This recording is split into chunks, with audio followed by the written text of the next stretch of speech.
बेल के पतिया में कौन गुण हो, जरा बोला हो भोला। बेल के पतिया में कौन गुण हो, जरा बोला हो भोला। सबके जे दिलों भोला कोठा अटारी, सबके जे दिलों भोला कोठा अटारी।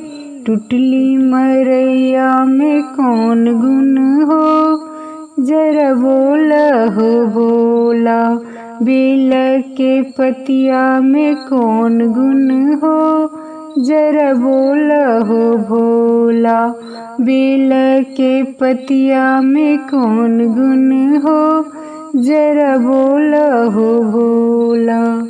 सबके जे दिलों भोला हाथी और घोड़ा, सबके जे दिलों भोला हाथी और घोड़ा। बसहा बड़दिया में कौन गुण हो, जरा बोला हो भोला।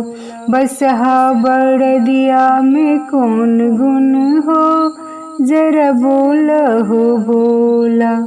बेल के पतिया में कौन गुण हो, जरा बोला हो भोला।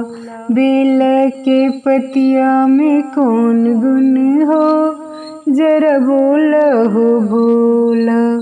सबके जे दिलों भोला पियर पीताम्बर, सबके जे दिलों भोला पियर पीताम्बर। बाघक छाला में कौन गुण हो, जरा बोला हो भोला। बाघक छाला में कौन गुण हो, जरा बोला हो भोला। बेल के पतिया में कौन गुण हो, जरा बोला हो भोला। बेल के पतिया में कौन गुण हो, जरा बोला हो भोला। सबके जे दिलों भोला माखन मिश्री, सबके जे दिलों भोला माखन मिश्री।